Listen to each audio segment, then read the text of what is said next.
CPIM CPI ഉഭയകക്ഷി ചർച്ചയിൽ ധാരണയായി. കഴിഞ്ഞ തവണ മത്സരിച്ച 27 സീറ്റുകളിൽ CPI ഇത്തവണയും മത്സരിക്കും.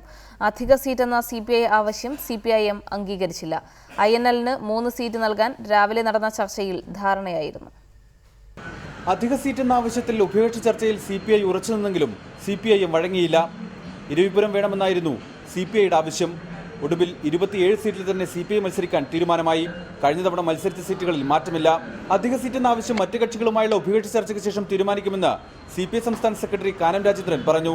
27 സീറ്റുകളുണ്ട്. അത് ഇനി കൂടുതൽ എത്ര എന്ന് മറ്റ് ഘടകകക്ഷികളുമായി ആലോചിച്ചതിന് ശേഷം മാത്രമേ പറയൂ. അല്ല, എന്നർത്ഥമില്ലല്ലോ. നാളെ തീരുമെന്ന് പറഞ്ഞാൽ എന്തെങ്കിലും തീരുമാനം ഉണ്ടായിട്ടുണ്ട് എന്നാണ് അതിന്റെ അർത്ഥം. INL-യുമായും രാവിലെ സീറ്റ് ധാരണയിലെത്തിയിരുന്നു. 3 സീറ്റിലാണ് INL മത്സരിക്കുന്നത്. കോഴിക്കോട് സൗത്ത്, വള്ളിക്കുന്ന്, കാസർഗോഡ് മണ്ഡലങ്ങളിലാണ് INL-നായി LDF നീക്കിവെക്കുന്നത്. കൂത്തുപറമ്പിന് പകരമായിട്ടാണ് കോഴിക്കോട് സൗത്ത് വിജയസാധ്യതയുള്ള സൗത്ത് മണ്ഡലം തന്നത്. കോഴിക്കോട് സൗത്തിൻ്റെ കാര്യത്തിൽ ഞങ്ങൾക്ക് നല്ല ആത്മവിശ്വാസമുണ്ട്.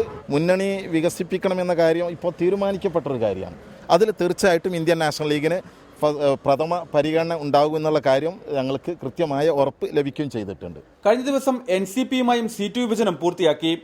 ജനതാദൾ എസ്, ജനാധിപത്യ Kerala Congress, Congress S, CMP, JSS എന്നീ കക്ഷികളുമായി നാളെ ചർച്ച നടക്കും. നാളെ ഉച്ചയ്ക്ക് ശേഷം നടക്കുന്ന LDF യോഗത്തിന് മുന്നോടിയായി സീറ്റ് വിഭജനം പൂർത്തിയാക്കാനാണ് CPIM ലക്ഷ്യമിടുന്നത്. റിപ്പോർട്ടർ, തിരുവനന്തപുരം.